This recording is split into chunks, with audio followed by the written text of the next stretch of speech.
കണ്ണൂർ അഴീക്കൽ തുറമുഖത്തിന് സമീപം ചോരയിൽ കുളിച്ച നിലയിൽ ഒരജ്ഞാത മൃതദേഹം കണ്ടതിൻ്റെ നടുക്കം നാട്ടുകാർക്ക് ഇപ്പോഴുമുണ്ട്. കല്ലുകൊണ്ടുള്ള അടിയേറ്റ് തല തകർന്ന നിലയിലായിരുന്നു. കൊല്ലപ്പെട്ടയാളെ ആദ്യം തിരിച്ചറിയാൻ കഴിഞ്ഞില്ലെങ്കിലും പിന്നീട് പോലീസിൻ്റെ അന്വേഷണത്തിൽ ഇതര സംസ്ഥാന തൊഴിലാളിയാണ് മരിച്ചതെന്ന് കണ്ടെത്തി. ഒഡീഷ സ്വദേശി രമേഷ് ദാസിനെ കൊലപ്പെടുത്തിയത് ആരാണ്? പ്രതിയെക്കുറിച്ച് സൂചന ലഭിച്ചതായാണ് പോലീസ് നൽകുന്ന വിവരം. കൊലപാതകത്തിൻ്റെ കാരണമുൾപ്പെടെ കണ്ടെത്തേണ്ടതുണ്ട്.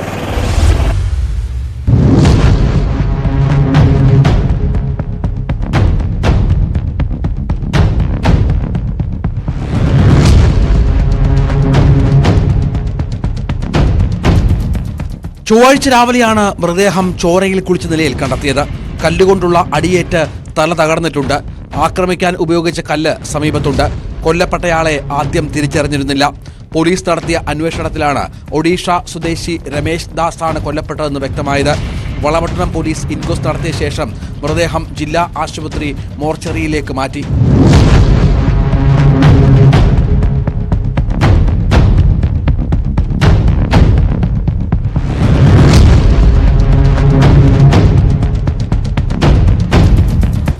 Kannur city police commissioner R Ratnakumar, ACP TK Ratnakumar തുടങ്ങിയവർ സ്ഥലം സന്ദർശിച്ചു.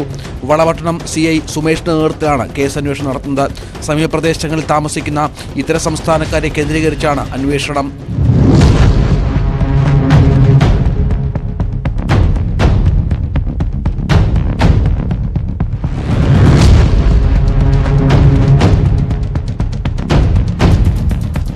ന്യൂസ് 18 കണ്ണൂർ.